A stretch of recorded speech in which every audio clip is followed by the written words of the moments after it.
Amigas, amigos, ¿cómo les va? Buenas tardes, buenos días, buenas noches, depende de la hora en que estén o vean esta grabación, este programa. Estamos en el martes con el profe licenciado con una nueva actividad, un nuevo invitado, donde vamos a ver aspectos importantes en el ámbito jurídico y cómo en muchas ocasiones puede ser importante en términos generales para la sociedad conocer de estos temas que dentro del mundo jurídico cualquier ciudadano podemos estar expuestos a una situación donde sea necesario requerir, contratar, usar, a lo mejor se feo va a usar, pero se necesita la actividad de un perito. Y justamente es el invitado que tenemos el día de hoy para esta sesión de martes con el profe licenciado, a nuestro estimado amigo, el licenciado Guillermo Arrieta Guevara. Guillermo, buenas tardes, buenos días, buenas noches para los compañeros y compañeras. Buenas tardes, buenos días, buenas noches para todos los que nos ven. Buenas madrugadas, incluso Sí. a lo mejor alguien en el ocio que no puede dormir dice, pues vamos a ver aquí a estos señores, de qué hablan y qué dicen.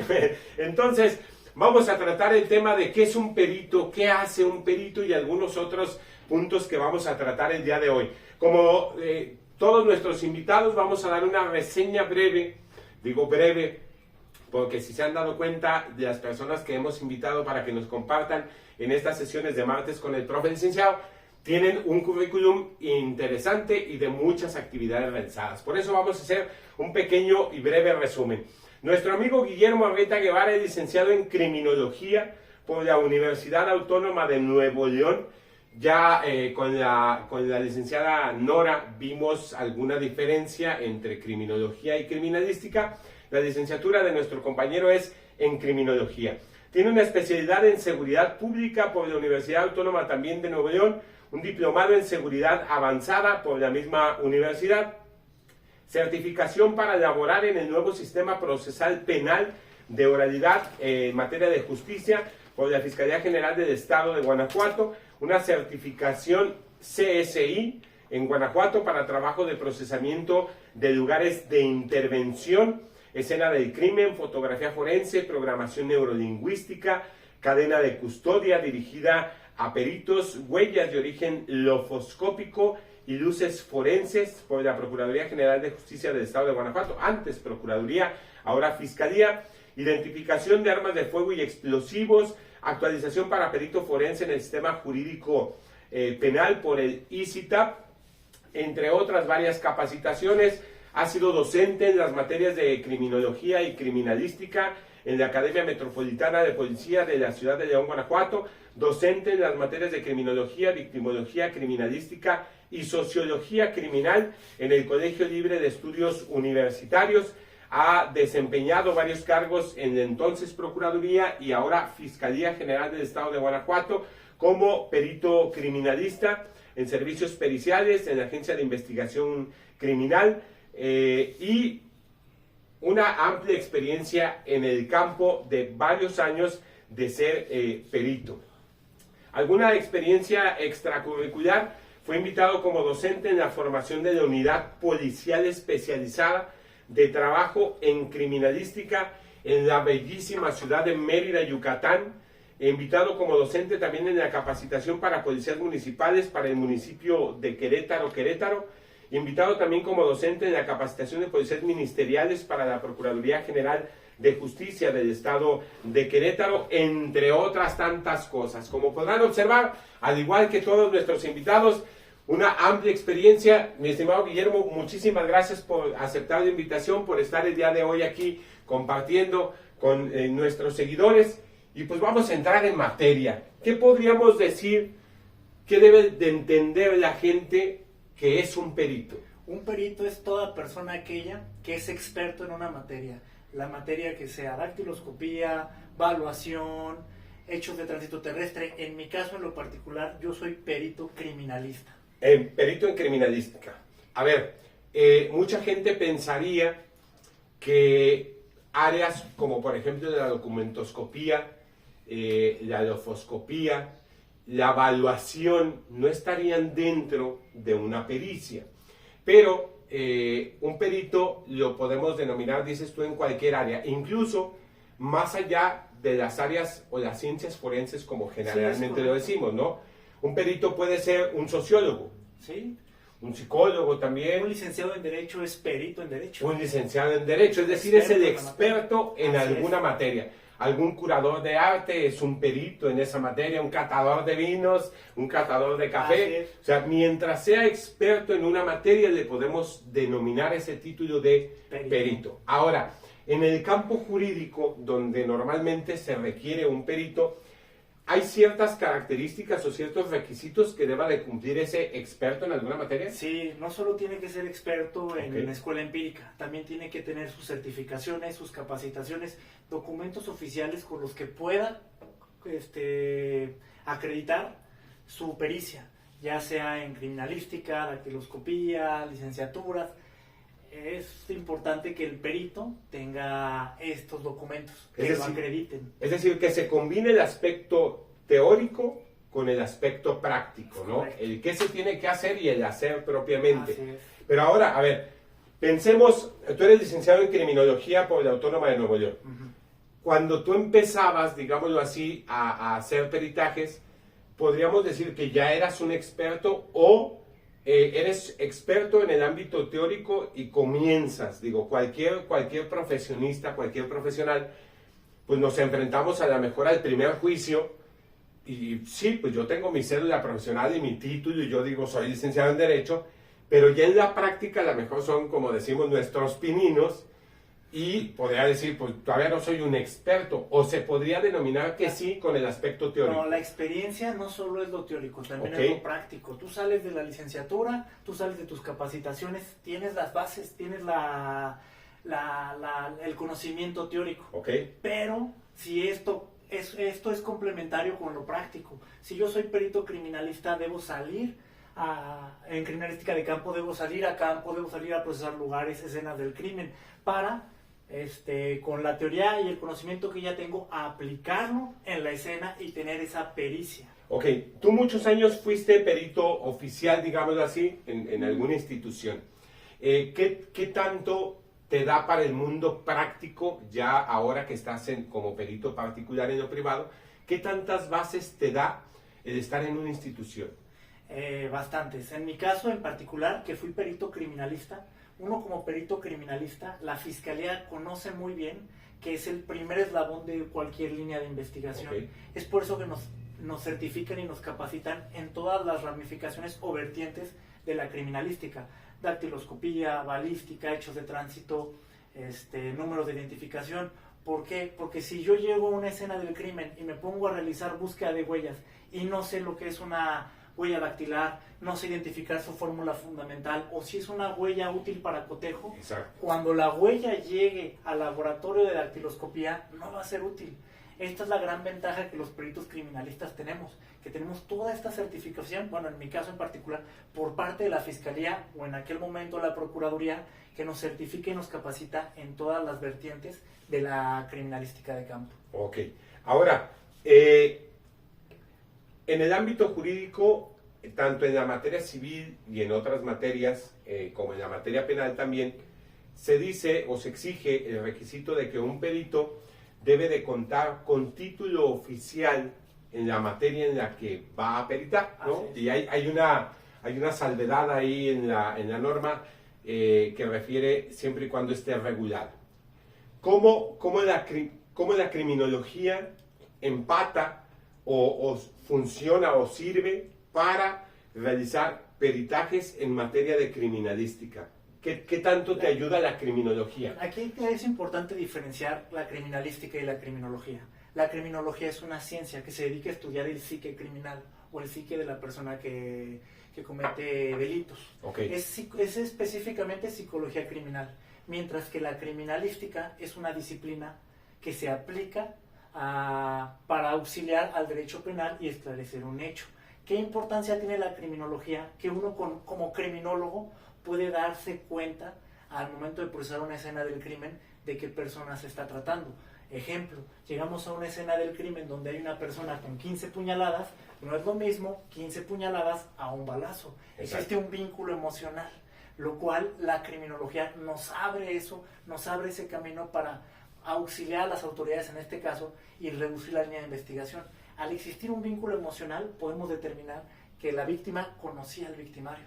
Es decir, la criminología te da un mayor espectro, digámoslo así, de conocimiento al momento de llevar a cabo el trabajo criminalístico. Correcto.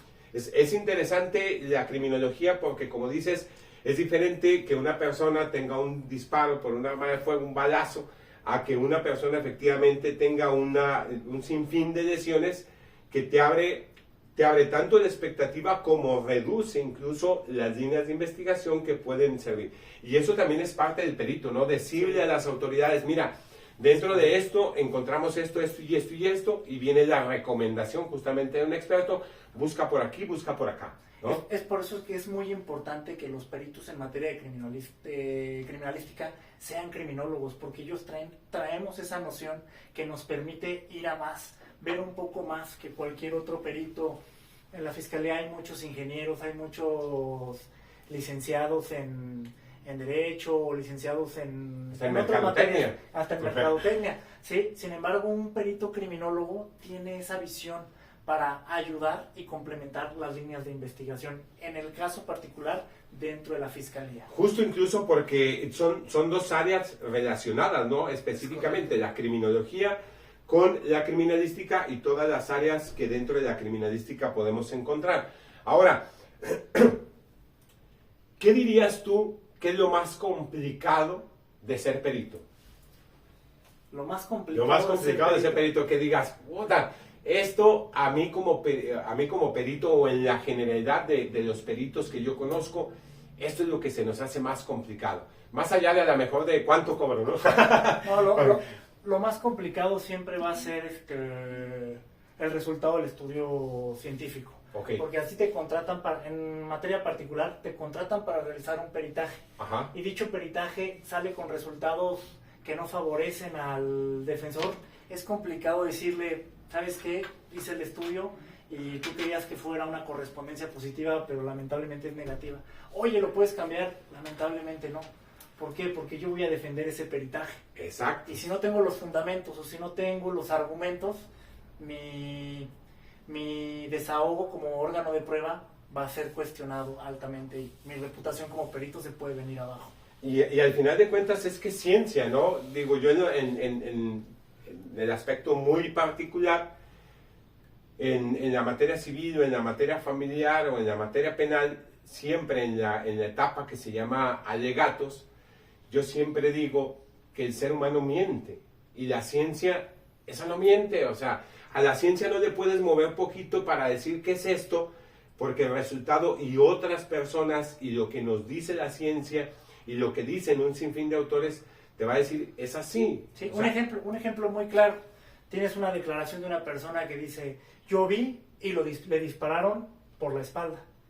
Le dispararon a esta persona por la espalda. Perfecto. Él declara esto, es información subjetiva. Exacto. Vamos a revisar el cuerpo. Revisamos el cuerpo, realizamos un estudio de lesiones, acompaña al médico legista y nos damos cuenta que los orificios de entrada con características producidas por proyectil disparado por arma de fuego se encuentran al frente y las salidas están atrás. Entonces, ahí la ciencia te está dando todo el respaldo de que el disparo fue de frente. Y eso significa que entonces el testigo no le puedes dar credibilidad, no solamente en esa parte de su dicho, sino a lo mejor en todo lo demás, porque si en algo se atrevió a mentir un testigo, pues obviamente pudo haber mentido en todo lo demás, ¿no? La ciencia es ciencia y no hay manera. Así es. Tú hablabas de un punto importante, lo que la mayoría de los peritos dicen, yo tengo que defender ese peritaje. Es cierto que el perito es un auxiliar del juzgador, es el que le va a dar la luz desde el punto técnico, desde el punto científico, para que aquel tome justamente una decisión. Tú le llamas defensa del peritaje. ¿A qué te refieres con esa defensa del peritaje? Estamos hablando de tu intervención en la audiencia de juicio oral. Okay. Si has ofrecido por la fiscalía o por la parte defensora. Entonces, si eres ofrecido por la fiscalía te va a interrogar, te va a acreditar, te va a decir que eres perito, te va a decir cuál fue tu labor, te va a decir qué fue lo que hiciste en tal fecha, en tal lugar. Y después vendrá lo que es el contrainterrogatorio por parte de la defensa o bien de la fiscalía. Y ellos te van a empezar a cuestionar. Es ahí donde tú tienes que defender tu peritaje siempre y cuando el fiscal te pueda rehabilitar. Porque si es un defensor muy cerrado, te va a manejar preguntas cerradas. Sí o no, sí o no, sí o no. Pero entonces el fiscal o el defensor o quien te va a rehabilitar comienza a hacer un contrarreinterrogatorio y te empieza a decir, usted quería explicar esto, y ya empiezas a rehabilitarte tú. Sí, esto no se hizo por esta situación, no realicé esta técnica porque como perito tengo la autonomía técnica que me permite elegir entre todas estas técnicas y yo elegí esta. O tengo mi independencia de criterio que me permite tomar este criterio para procesar este indicio, objeto o escena del crimen de esta manera. Es decir, tú en una audiencia tienes que defender, o con el término ese defender, es tu experiencia, tu conocimiento, tu procesamiento. Es decir, no que se confunda que estoy defendiendo o que estoy apoyando a la parte que me ofrece, ¿no? Uno como perito criminalista hay varios principios que nos rigen y uno de ellos es la imparcialidad. Exacto. Yo no puedo estar del lado de la fiscalía o del lado del defensor. Mi peritaje es meramente objetivo claro. E imparcial.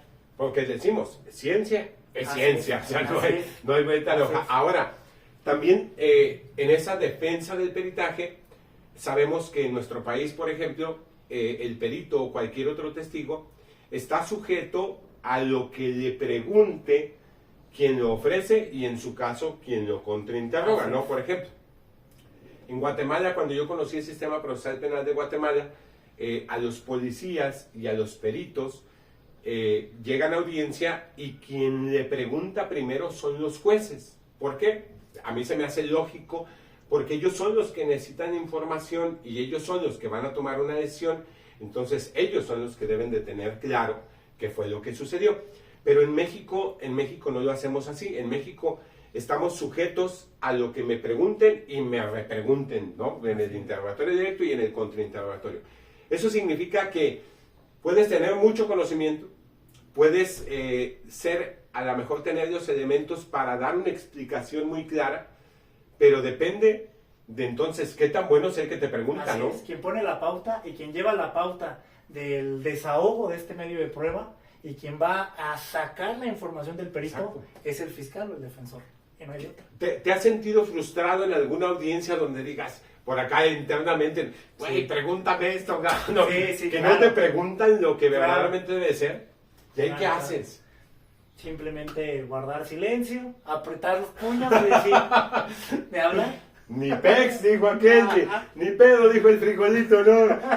Digo, se siente feo, ¿no? Porque si tú tienes el conocimiento, tienes la capacidad, tienes la experiencia, lo puedes explicar, le puedes dar todos los elementos al juzgador, que no te lo pregunten es así como que frustrante, ¿no? En algún momento determinado, ¿no? Ahora, ¿te sientes atacado tú como perito en algún, o te has sentido atacado en algún contrainterrogatorio? Es decir, tú das tu postura, te pregunta ya sea el fiscal o la defensa que te haya ofrecido, y luego viene la siguiente parte, ¿no? Generalmente el contrainterrogatorio parecería y se tiene una creencia de que es atacar al testigo o atacar al perito para hacerlo quedar mal. ¿Tú en alguna ocasión te has sentido atacado por esa otra parte? Sí, claro. ¿Por qué? Pero como es algo muy, muy común. ¿Por qué? Porque si el fiscal me quiere poner como el mejor perito de la fiscalía, el defensor me quiere desacreditar. Incluso tuve un caso, no voy a decir con quién, un defensor que por el hecho de ser criminólogo me cuestionaba y se refería conmigo en audiencia de criminólogo. O sea, no te decía perito, pues. No me decía perito. ¿Por qué? Porque él sabía muy bien que un criminólogo es totalmente distinto a un criminalista. Entonces, ahí el fiscal tendría que rehabilitarme y decirme, ¿usted es criminólogo? Sí. ¿En su licenciatura llevó materias de criminalística? Sí. ¿Cómo cuáles? Dactiloscopía, criminalística de campo, balística. Y entonces ya, si el defensor me sigue diciendo criminólogo, entonces ya estaré haciéndome un cumplido. ¿Ok? Y eso es justamente la acreditación, ¿no? O sea, que si yo te ofrezco como perito, yo le haga saber al juzgador y a mi contraparte que tiene los conocimientos suficientes para haber dictaminado en esa materia en particular. Ahí vamos a donde yo me puedo, como perito, yo me puedo sentir frustrado de decir, güey, pregúntame, ahí sí va, pregúntame, porque pues, me voy a quedar abajo, ¿no? Y como no puedes tú decir de tu propia voluntad, ay, su señoría, cállese, porque estamos sujetos a eso, ¿no? Así es. Cuéntanos en tu experiencia, ¿cuál ha sido el peritaje, así en términos generales, sin nombres ni mucho menos, más interesante que hayas realizado en tus 10 años de experiencia? Sí, pues he tenido varios. Ajá. Me ha gustado mucho, por ejemplo, cuando aplico pruebas presuntivas. Una prueba presuntiva, en este caso en particular, estamos hablando del luminol o del blue star. Estas pruebas, al aplicarla, esta en particular reacciona con el hierro. Me ha gustado mucho aplicarlas porque no solo involucra la aplicación de la prueba, también involucra el manejo adecuado de la fotografía forense. Si tú como perito no sabes tomar una fotografía, ¿cómo le vas a ilustrar al juez la fotografía o le vas a ilustrar que ahí hubo luminiscencia, que ahí brilló el hierro que es característico en la sangre? ¿Por qué? Porque cometen un homicidio, limpian el lugar, pero el hierro se queda. Llego yo como perito, aplico estas pruebas presuntivas y destella o empieza a brillar. Entonces son peritajes muy, muy interesantes. Pero si no sé tomar una fotografía, si no tengo un correcto uso de mi cámara y fotografía forense, ¿cómo puedo tomar una fotografía? ¿Cómo puedo poner los parámetros, diafragma, velocidad, el ISO? ¿Para qué? Para poder ilustrar al juez. Eso es muy importante. Platicábamos en alguna charla con nuestro amigo Francisco Tinajero justamente sobre la fotografía forense y todos los pequeños grandes detalles, ¿no?, que se deben de cuidar en materia de fotografía. Y como dices, una foto con un ángulo 2-3 grados diferente ya puede ser otra cosa totalmente distinta. Y de esto que dices de la aplicación del buscar, yo creo que todos los que nos dedicamos a estas áreas del derecho, ciencias forenses, peritajes, nos lleva por delante algo que se llama investigación, ¿sí? Esa inquietud de saber qué fue lo que pasó, ¿no? Así es, pero tenemos que recordar que la investigación no simplemente se cierra con información subjetiva. Claro. Entrevistas, qué dijeron los testigos, ¿no? Tenemos que estar abiertos también a la información objetiva. ¿Qué encontró el perito en la escena? ¿Qué indicios se mandaron al laboratorio? ¿Qué resultados tenemos de esos indicios? Si coinciden, hacer ese cruce de información. Si existe esa correspondencia entre la información subjetiva y la información objetiva. Esa es una correcta investigación. Ahora, la observación es algo sumamente crucial, ¿no? Sí. Pero que en nuestro tiempo actual, esa actividad de observación choca mucho con el tiempo que se tiene para poder realizar algo. Y me refiero justamente a la seguridad. En muchas ocasiones no tienes el tiempo suficiente para hacer una observación detenida y recolectar mayores indicios, ¿no? Sí. Mayores indicios, y con la criminología abrir ese panorama para ver qué más pudieras encontrar de eso que no se ve, pero que la escena te lo dice sin palabras, ¿no? ¿Cómo hacerle? Yo sé que en el ámbito particular es mucho más relajado, mucho más tranquilo, tienes mayor posibilidad de tiempo, aunque no es lo mismo, ¿no?, que una escena específicamente en el momento, a que 2, 3, 4, 5, 6 meses después, ¿no? ¿Qué recomendarías tú en materia de observación como para poder obtener lo más posible? En este tipo de cosas siempre hay escenarios, estamos hablando de escenarios abiertos, cerrados o mixtos, una escena del crimen, pero hay cosas que nosotros no controlamos. Uno de ellos es el clima. Tú llegas a una escena, empieza a llover y es un lugar mixto, tu independencia de criterio te justifica para procesar primero el exterior. ¿Por qué? Porque hay indicios que se pueden contaminar y vámonos. Hay situaciones, como bien lo decía el máster, de seguridad. Yo estuve en casos en donde estábamos procesando y se empezaban a escuchar disparos. Pues, lo primordial para todas las ciencias es salvaguardar la vida. Entonces, pues agarramos los indicios que estaban, si pudimos tomarles fotos, si no, nos los llevamos a la oficina, sí. Y con la autonomía, con la independencia de criterio, podemos decir que por cuestiones de seguridad, en el mismo informe, no se tomaron las fotografías de tal manera en el lugar, sino se toman en el laboratorio por esta razón. Exacto, justificación, ¿no? Hay algo que yo siempre he comentado desde hace muchos años en materia de capacitación, por ejemplo, con elementos de seguridad, que algo que les falta mucho es saber justificar las acciones, ¿no? Y acá, obviamente, en esas situaciones también debes de justificar. Ahorita que hablaste de los lugares, te voy a hacer una pregunta, pero quiero hacer una pregunta antes, cuando nos hablabas de luminol y todas estas técnicas. ¿Qué tan avanzados crees que estemos en México en este tipo de materias y en cuestiones tecnológicas en comparación con otros países que, por ejemplo, ya tuvieron experiencias de lo que nosotros estamos viviendo en materia de seguridad y han avanzado bastante? ¿Cómo dirías que es nuestro avance en estas materias de criminalística, de periciales en México a comparación con otros países? Aquí el avance en las capacitaciones sí va, digamos, medianamente regular. Ajá. El equipo que se encuentra en todo el mundo es la gran ventaja que tenemos con la tecnología y con la comunicación. Así es. Si tú quieres traerte unos polvos de óxido o magnéticos para revelado de huellas, sin problema los puedes pedir a cualquier empresa internacional.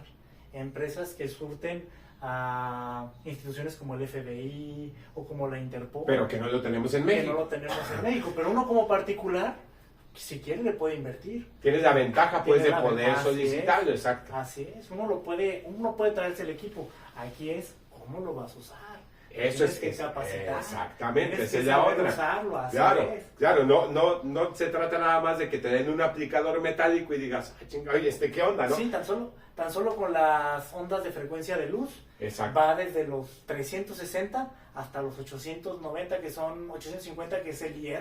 Y cada frecuencia tiene una aplicación. Exacto, incluso como tú dices, en eso de las luces forenses, sobre todo que se utilizan para encontrar rastros de algún líquido o demás, debes de saber cuál es la luz correcta para incluso no romper o no destruir la cadena del ADN que pueda haber en la sangre que vas a recolectar. Una frecuencia de 365 para abajo, que es la conocida como luz ultravioleta, ya te destroza lo que es el ADN. Exacto. Lo correcto es utilizar de 365 para arriba, que viene siendo la luz azul. Ajá. Entonces, esta luz nos revela lo que es fluidos como semen, orina, sudor y saliva. ¿Qué es? No sé, tú aplicas la luz y detecta el brillo. Tomas muestra y el laboratorio es el que se encarga de determinar si es saliva, si es semen, si es orina o si es sudor. Le aplicas la luz equivocada, tomas la muestra, te la llevan y le van a decir, mi chavo no sirvió. ¿Cómo que no sirvió? Pues genética te va a decir. La rompiste, cabrón. Ahí sí la rompiste, pero en mal plan. Así es. Entonces, y en tecnología de aparatos, de software, de ese tipo de cosas, ¿crees que llevemos un avance tecnológico? Yo conozco a un buen amigo que en su momento me dio clase, yo creo que uno de los expertos, si no el más, en México en materia de balística, el maestro Octavio Cibrián Vidrio, que tiene su libro de balística y últimamente creó unas como cápsulas de recuperación en materia de balística que incluso estaba hasta exportando, ¿sí? Que en ese tipo de cosas de tecnología, ¿qué tan avanzados crees que estemos en México? En mi experiencia, ya que trabajé como perito en la Fiscalía, en lo que es sistemas de identificación, lo que es el sistema dactilar, que es el AFIS, y el sistema de balística, que es el IBIS, sí tienen un muy buen registro y tienen muy buenos equipos certificados. Ajá. La verdad es que sí. En genética sí está un poco más, como son pruebas más caras, sí está un poco más limitado o se reduce a ciertos casos de alto impacto. Exacto. O para identificación. Ahorita con las unidades de desaparecidos. Así es. Y es importante este tipo de cosas porque yo recuerdo, Guanajuato ha sido punta de lanza en varios aspectos y en materia de periciales lo ha sido. Cuando yo estudiaba la maestría en ciencias forenses por allá del año 2005-2006, el laboratorio de genética de Guanajuato, de la Procuraduría entonces, prestaba auxilio a otros estados de la República, por el avance, ¿no? Creo que en Guanajuato sí ha habido una preocupación por ser, pues, o tratar de tener lo más cercano a la realidad, ¿no? Sí, también en infraestructura. De hecho, ahorita en Guanajuato Capital acaban de abrir el nuevo edificio, el SIC, Ajá. que es el Servicio de Investigación Criminal. Todos los laboratorios están concentrados. Exacto. Genética, química, dactiloscopía, balística, todos están ahí. Exacto. Y es un edificio de primer mundo, la verdad. Hablabas, ahora sí retomamos la cuestión de los lugares, que podría haber lugares abiertos, mixtos, cerrados, decías tú. Así. Explícanos qué significa cada uno de estos. Un lugar cerrado es cualquier lugar que se encuentra resguardado bajo 4 muros y un techo, que todos tus indicios asociativos al hecho delictuoso los vas a encontrar al interior de este lugar. Okay. Un lugar abierto es, por ejemplo, una casa, un departamento, una bodega, Un local comercial, un hotel. Un hotel, claro. Okay. Claro. Un lugar abierto es donde encuentras todos tus indicios asociativos, el cadáver, los casquillos, las manchas rojas, en un lugar abierto que no está resguardado bajo ningún muro. Un baldío, un predio, un campo de fútbol, la calle, un bulevar, son los lugares abiertos. Un lugar mixto es en el cual puedes encontrar indicios asociativos al hecho, tanto al exterior como al interior de un inmueble. Por ejemplo, vienen persiguiendo a una persona, le vienen disparando, en la calle se liberan casquillos, se eyectan casquillos, llegan, entran a la casa y en la casa disparan. Entonces estamos hablando de que los indicios se ubican tanto en el exterior como en el interior, es un lugar mixto. La clasificación entonces va a depender del hecho que se esté investigando. Ejemplo, si se meten a robar una casa, puede haber indicios al exterior, como puede haber indicios en el interior. Así es. Y va a depender entonces del hecho que se esté investigando. Yo digo que hay unos delitos muy complicados de investigar, que son los que se hacen a través del internet, ¿no? Porque esos son complicados, ¿no? Sí. O sea, saber efectivamente qué persona tecleó, qué persona mandó un mensaje, qué persona extorsionó, y saber si efectivamente está aquí o está en Tinguindín, ¿no? O sea, esos son complicados de investigar. ¿Ahí entra también la clasificación de este tipo de lugares o no? No. Ahí no. Sí. Estos lugares son solamente en el ámbito físico, digamos. Así es. ¿Sí? Ok. Yo he escuchado hablar de los famosos principios de la criminalística, ¿no? Así como hay preguntas en el ámbito de la investigación que algunos se lo han querido atribuir específicamente o a la criminalística o a la criminología, qué, cómo, cuándo, dónde, con quién, Así he escuchado de los principios de la criminalística. ¿Qué son esos principios y cuáles son? Son 7 principios, los cuales Juventino Montiel Sosa define. Es el principio de uso, de producción, de certeza, de estadística, de intercambio y de correspondencia, y me está faltando... Reconstrucción. Y de reconstrucción, okay. Así es. ¿Qué son esos principios? Son todos los principios para llegar a esclarecer un hecho utilizando técnicas. Es como un caminito que vas pasando para llegar a algo. A la verdad. No puedes llegar a la verdad absoluta, pero es a la verdad con un fundamento o con una base técnica científica. Técnica y científica. Empezaste por el de uso. ¿Sería el primero que se tiene que el perito tiene que pensar para iniciar su camino? No, los 7 son importantes. ¿Pero no hay un orden específico? No, es una metodología. Son los principios, no es una metodología o un método. Ok, esos principios los puedes aplicar de una forma distinta, sí. Dependiendo incluso de cómo vayas analizando, vas utilizando esos principios. Es correcto. El principio de uso, ¿qué se refiere? ¿Qué nos dice? Que se usó, por ejemplo, un ejemplo, tienes una persona, un cadáver, entonces revisas el cadáver, revisas las lesiones y te das cuenta de que son por arma de fuego. Okay. Se está usando un arma de fuego, es el uso que se le está dando. Okay. ¿Qué usas para cometer un delito en ese caso? ¿Sí? O un hecho. Así es. Eso es lo que te da el principio de uso. ¿Qué se pudo haber utilizado para cometer esa conducta? Ok. El de producción, quiero pensar que es lo que produce el objeto que se utilizó. ¿Sí? En este caso, las lesiones, los signos. Por ejemplo, Cuando a una persona le disparan a menos de 75 centímetros, la pólvora deflagrándose que quema la piel y se impregna y deja un signo cadavérico, que es el signo de tatuaje. Es una producción del arma de fuego. Ahora, ahí vendría ese otro principio que decías de correspondencia de características. Un disparo a más de 75 ya no deja eso. Sí. A más de 75 centímetros ya no deja, porque la pólvora que se deflagra de la boca del cañón tiene un alcance nada más de 75 centímetros. Y eso te da esa correspondencia de decir, tuvo que haber sido de 75 centímetros o menos de distancia. Ok, ya tenemos uso, ya tenemos producción, ya tenemos correspondencia de características, que es justamente comparar, ¿cierto? Lo que hace un objeto con lo que haya producido, y eso nos puede determinar que corresponde a que haya sido esto. Ok, el otro principio, decíamos, de la reconstrucción del hecho. En el sistema penal anterior, tradicional, que ahora le llamamos, se utilizaba mucho como una prueba la reconstrucción del hecho, es decir, de acuerdo a lo que decían los testigos, se hacía físicamente una reconstrucción de lo que supuestamente había sucedido. ¿Eso tiene algo que ver con este principio de la reconstrucción del hecho? ¿O simple y sencillamente reconstruyes el hecho en el aspecto teórico, tomando en consideración todo lo técnico que es obtenido? Sí, un ejemplo muy claro. Tienes una persona que dice, yo estaba en el segundo piso y vi que mi hermano estaba aquí abajo cuando le dispararon. Entonces vas al lugar, realizas una reconstrucción en base al peritaje de criminalística de campo, en el cual hay una fijación, está la fijación fotográfica, descriptiva y planimétrica.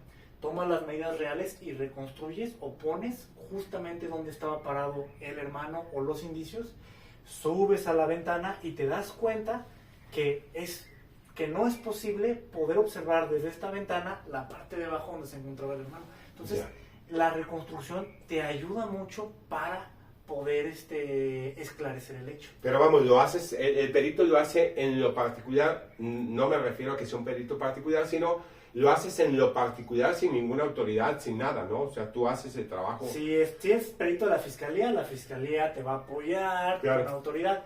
Si eres perito particular, el defensor es el que tiene que pedir el apoyo a las autoridades. Para que puedas tú acudir, pero sin las autoridades, pues. Sí. ¿No? Sí. Ahora, habrá ocasiones en que no se pueda dar esa reconstrucción del hecho. Es decir, digo, si estás investigando un homicidio o unas lesiones que pusieron en peligro la vida, pues no vas a utilizar a otra vez, déjame ver si te mueres. Pues, tan solo una necropsia no la puedes reconstruir. Exacto. No puedes decir, a ver, vamos a hacerte la necropsia, ¿no? Otra vez, a ver si le hicieron correctamente, pues no, ya no se puede. Entonces habrá ocasiones en que la reconstrucción sea solamente con los aspectos objetivos, con esa información que decías, objetiva y subjetiva. Sí. Ok, ya tenemos uso. Ya tenemos el principio de uso, de producción, de correspondencia de características, de reconstrucción del hecho. El intercambio. Ya llevamos 5. ¿Hablabas tú de probabilidad? Sí, probabilidad. ¿Cómo pues se nos usa? da cierta probabilidad. Por ejemplo, una prueba pericial, una prueba presuntiva o una prueba, en este caso las de dactiloscopía y de balística, te dan un rango de incertidumbre del 99.99999%. Como la genética del ADN, así como pues. la genética. Ajá. O sea, no es una verdad absoluta, pero te da una probabilidad altísima. Altísima. Así. Donde, por ejemplo, ya un 95 ya es de dudarse, ¿no? Así es. Por ejemplo, mucha gente creería, pues, que si comparan mi ADN con el de otra persona y sale 90% de correspondencia, dirían, sí es. Pero el 90 ya es excluyente en genética, ¿no? En genética debe de ser mayor a los 95 como para que puedas llegar. Vamos a ese último principio, a esa certeza, ¿no? Tienes una probabilidad que se puede convertir en una certeza de decir, esto es así por esto. Así es. ¿No?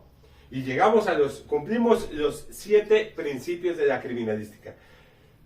Guillermo, esa actividad del perito es sumamente interesante. Y aparte, creo que con todos esos avances científicos sigues estudiando, ¿no? Sí, hay que estar actualizado. Siempre. O sea, en todo momento hay que estar actualizado, revisar las nuevas bibliografías que vienen, revisar los nuevos paradigmas que nos podemos encontrar. ajá. Entonces, porque ya, por eso en dactiloscopía tenemos tantas técnicas para revelar huellas, ya no solo son los polvos, ya tienes polvos magnéticos, ya tienes trans, ya tienes luces, fuentes alternas de luz que te dan la impresión dactilar. Entonces es algo que siempre tienes que estar actualizado. A fuerza, lo que ya estudiaste hace 12, 13, 14 años, dices, No eso... está obsoleto, No, pero hay más cosas que exacto. te pueden ayudar y te pueden facilitar. Porque la idea de la tecnología es eso, facilitar un procesamiento de escena del crimen. Ahora, como perito, enfocado en los aspectos técnicos, enfocado en los aspectos científicos, cuando te involucras en un aspecto jurídico, ¿cómo le haces? O sea, tienes que aprender por lo menos una partecita de derecho en cómo intervienes tú. O sea, ya no solamente es tu carrera, sino ahora algo que a mucha gente no le gusta, de derecho, es muchas letras, mucha lectura, muchas leyes, esto, aquello. A nosotros, por ejemplo, los peritos de la Fiscalía nos capacitó del actuar del perito dentro del sistema acusatorio. Sí, ¿por qué? Porque tú vas a llegar a desahogar vas a ser medio de prueba y te van a desahogar, pero tienes que saber las reglas del juego. Ajá. Tienes que saber que viene un interrogatorio, que viene un contrainterrogatorio. Tienes que saber que si alguien dice la palabra objeción, no tienes que contestar. Ajá. Tienes que esperar. ¿Por qué? Porque puede ser una pregunta ambigua, una pregunta que no tiene relación, una pregunta que no tiene sentido. Y el juez es el que va a decir si al lugar o no la objeción. Y de todas estas reglas, nosotros los peritos tenemos que estar conscientes. Porque si no, si vas y te paras a audiencia sin saber qué está pasando, te van a desacreditar, te vas a venir abajo. Y eso es ya cuando estás en juicio, pero desde tu intervención como perito, ya sea particular, ya sea oficial, o sea, hay aspectos jurídicos involucrados. Sí, ¿no? claro, por ejemplo, a nosotros también nos capacitaron de que empieza lo que es la etapa de investigación. Ajá. Y luego viene la etapa intermedia, que es cuando se integran, ya sea la prueba que tú pusiste o el peritaje que tú hiciste, se va a integrar o no. Y después viene lo que es la audiencia. Tu trabajo inicia cuando vas a procesar una escena del crimen como perito oficial y termina cuando el juez te libera de la audiencia. Es ahí cuando termina. Y es un trabajo que va a veces 6 meses, 1 año, 3 años. Tengo una audiencia la próxima semana que es del 2019. Entonces, toda la información de aquella fecha, o sea, tienes que volver a leer, no, y es recordar. Un problema. Es un problema porque, como estamos hablando de actualización, no solo el manual de procedimientos de criminalística, en el 2016 no existía.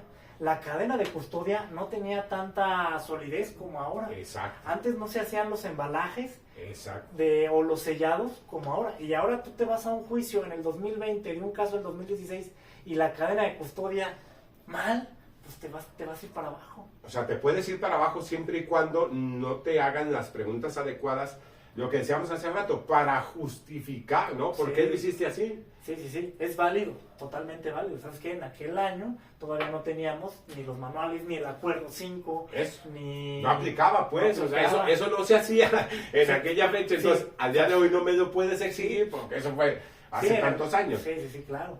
Es complicado, ¿no? A veces, y más tú que cuando ya conoces los avances de la ciencia, y a lo mejor dices, si hubiera existido eso, lo hubiera hecho así, hubiera sido más sencillo, ¿no? Tan solo el tema de cadena de custodia es algo delicado, muy delicado, porque si tú no le das el embalaje correcto a un indicio, si tú no lo aseguras de la manera correcta, y como establece la ley, es un indicio que puede crear incertidumbre, es un indicio del cual se puede dudar su procedencia. Exacto. Y es un indicio, si es un casquillo que dio positivo con el arma del cliente o del ofendido o del imputado, se te viene abajo, porque si eso es lo que te ata, ¿cómo? Y la cadena de custodia que no se siguió al pie de la letra. Sí, puede meditar justamente o puede cuestionar el trabajo, ¿no? Yo recuerdo, y hay una serie por ahí en una plataforma de la N Roja, de crímenes americanos, donde sale el caso de O.J. Simpson, y que muestran mucho de la realidad que sucedió en ese juicio. Y más allá de lo del famoso guante, se descarta justamente por la cadena de custodia la obtención de las muestras biológicas, ¿no? Y la importancia que efectivamente tiene un proceso para demostrar lo bien que se hizo y lo que técnica y científicamente representa desde que se localiza hasta que en su momento se desahoga en tu No juicio, solo ¿no? tienes que saber tomar la muestra, tienes que saberla cómo embalar y cómo Exacto. mandarla al laboratorio.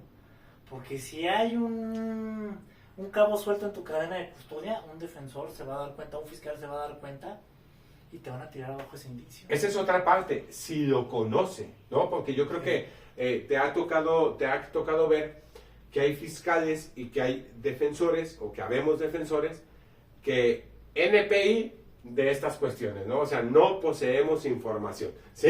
El NPI. Entonces, si yo no poseo la información, ¿cómo te la pregunto? ¿No? Y yo creo que ese es un aspecto sumamente crucial. Lo técnico, ¿cómo lo vas a convertir en jurídico? Es que ahí es la importancia de la comunicación que debe existir entre el defensor o el fiscal con los peritos. Exacto. Porque el defensor y el fiscal no conoce la materia de Exacto. técnicas, no conoce la materia de periciales. Y él es el que tiene que sacar esa información para que otra persona, que es el juez, que tampoco sabe, lo entienda. Entonces, la tarea del fiscal o del defensor todavía es más grande, porque yo tengo el conocimiento, Sí. pero a ver, hazme las preguntas correctas Es. para demostrarle al juez lo que es dactiloscopía, lo que es una huella, lo que es un indicio, lo que es una mancha, lo que es un patrón de mancha. Tú que has conocido de los dos ámbitos, ¿te parece que hay muchos abogados, muchos fiscales, muchos defensores que conocen esas áreas técnicas, esas áreas periciales? Pues los O abogados pocos. de litigación tienen que estar bien conscientes de las áreas periciales. Bueno, tienen que estar, pero Sí, que el estén otro- es otra cosa. Que estén es Exactamente. otra cosa. La fiscalía los tiene que capacitar. Claro. Pero sí hay muchos abogados, en mi experiencia, que se acercaban y decían, perito, explícame, ¿Aquí qué? dejando la soberbia y llegando con humildad, perito, explícame por qué esta huella es la buena. O, perito, explícame por qué este casquillo lo encontraste acá. Ah, porque un arma de fuego, al momento de disparar, un arma corta, 9 milímetros, eyecta el casquillo hacia la derecha a una distancia aproximadamente de 1.5 o 2 metros. Ah, gracias, eso me sirve para mi teoría del caso. Entonces yo ya puedo dar una teoría de dónde estaba parado el victimario o el agresor. Exacto, esa comunicación de, oye, no le entiendo a esto que dice aquí en tu peritaje, ¿no? Explícamelo con Así manzanitas, porque las cuestiones técnicas, las cuestiones de la metodología, por Así ejemplo, pueden llegar a ser complicadas porque los abogados, pues, No conocen. Exacto, no conocemos, y habrá muchos que no nos interesamos justamente en conocer esas áreas, ¿no?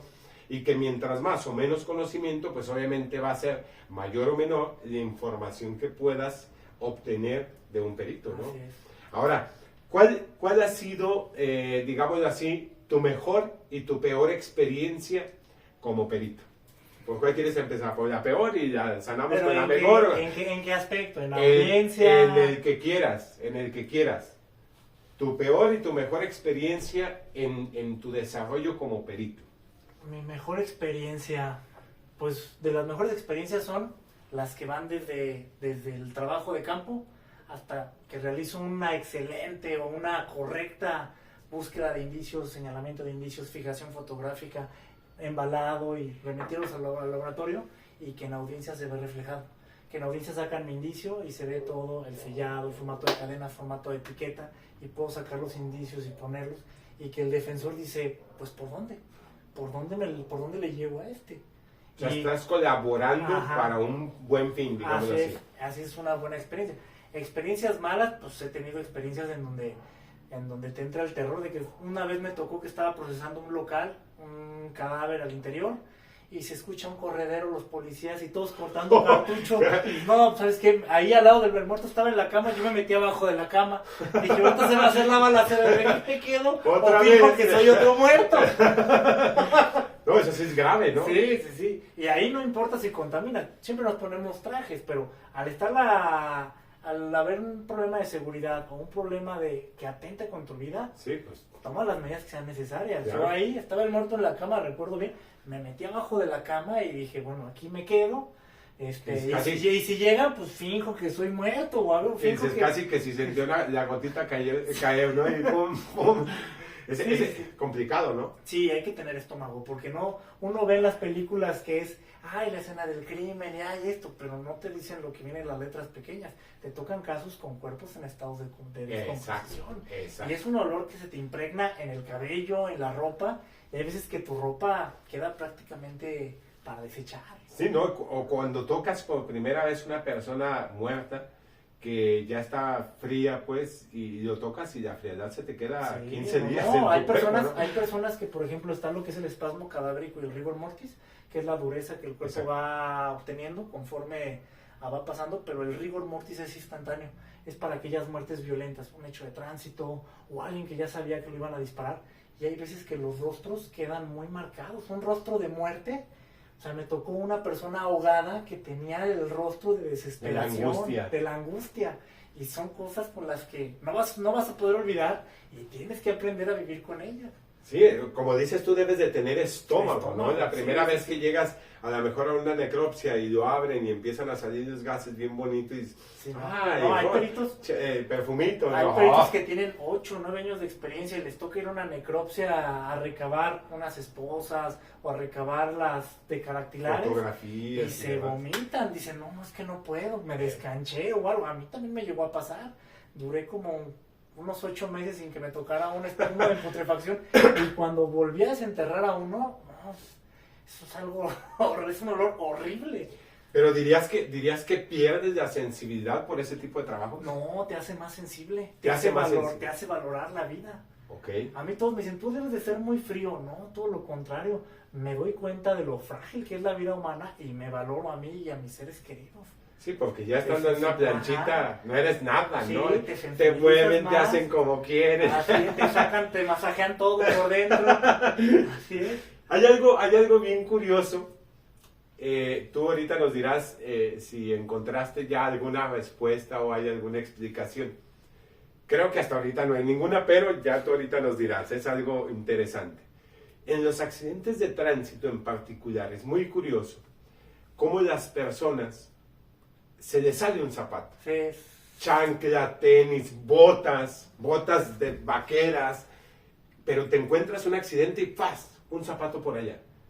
¿Cuál es la explicación? Yo le pregunté a un médico legista, el doctor Pineda Engels. Ajá. Yo le pregunté, doctor, ¿por qué siempre hay zapatos? Y él me decía, al momento del susto, de la angustia, de todo, tu cuerpo se encoge. Y los pies se encogen, y esto en el impacto, en la movida, en todo, permite que el zapato salga. Pero nada más es uno. O sea, el impacto. O sea, digo, yo sí me sorprendí hace muchos años de ver. Sí, yo fijé muchísimos zapatos en accidentes de tránsito, sí, o sea, zapatos. Que solamente una bota se saliera de ser, güey. O sea, a lo mejor el cuerpo se contrae, pero ¿por qué no se salió la otra? ¿Por qué nada más uno? Eso es algo, creo que ninguna ciencia ha explicado, ¿no? Doctor. Por ejemplo, yo cuando empecé a trabajar, mis últimos 6 años en la fiscalía fueron en la unidad de homicidios, de investigación de homicidios, especializada en investigación de homicidios. Ajá. Y de mis primeros eventos de homicidios me tocó una persona que estaba prácticamente casi decapitada. Okay. Entonces le dan con un hachazo aquí, lo dejan prácticamente casi colgando, y me dicen, pues el cuerpo está allá, y pues uno... Fueron los primeros eventos y ahí va con miedo y el pasillo bien oscuro, bien largo, y ahí va uno con su linterna buscando indicios. Entonces llegas y dices, bueno, dicen que le dieron un hachazo, pero tengo que revisar, tengo que ser profesional y revisar todo el cuerpo, porque ¿qué tal si trae balazos? Claro. Tendría que buscar casquillos. Entonces yo lo que digo, revisar las zonas que causan muerte, cráneo y tórax. Uh-huh. Levanto la playera, y cuando levanto la playera el muerto empieza a patalear. Me empieza a dar 2 patadas. Los espasmos. Y yo me quedo, ¿qué hago? O sea, lo remato. Está vivo. No quiero llegar con el agente del Ministerio Público, porque todavía iba a dar fe, ni con los ministerios a decirles, oigan, es que está vivo. Imagínense cómo me voy a ver yo como perito. Estate quieto. Entonces, ¿qué hice? Dije, pues aquí no pasó nada. Y ya cuando fuimos al servicio médico forense, el doctor Engels estaba de guardia. Ajá. Y le pregunté, le dije, oiga, doctor, digo, mire, va a disculpar mi ignorancia, pero pasó esto y la verdad, sí me asusté, salí bien amarillo de la escena. Me dice, quédate tranquilo, Memo, mira, el cerebro, él me explicaba, todos los impulsos eléctricos que existen en nuestro cerebro tú pierdes las funciones cardíacas y todo, pero esos impulsos permanecen. Tardan como 1, 2 o hasta a veces 3 o 4 horas en desaparecer. Entonces, algún tipo de movimiento hace que ese impulso se libere. En este caso fue a la pierna y se movió la pierna, pero no porque estuviera vivo, porque esos impulsos seguían ahí. Entonces, ya teniendo una explicación técnica científica por un médico legista, ya te quedas tranquilo.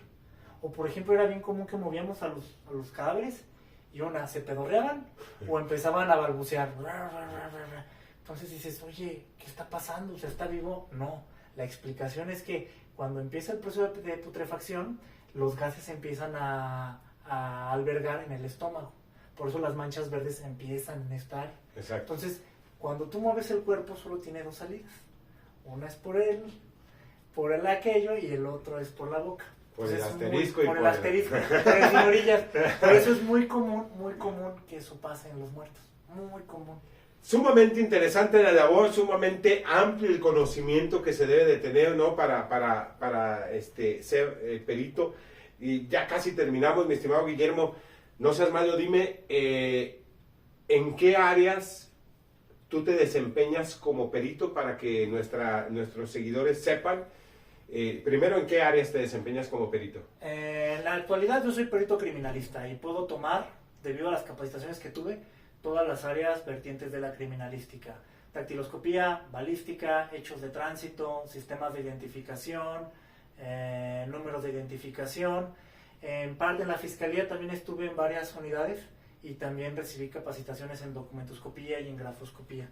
Entonces, en todas esas áreas yo me puedo desempeñar sin ningún problema. Y como perito particular, ¿algún domicilio, teléfono, correo, página de internet donde te puedan contactar? Pues mi empresa es esta, se llama SPC, tengo página en Facebook y tengo página en Instagram, me pueden buscar así como SPC, Servicios Periciales en Criminalística.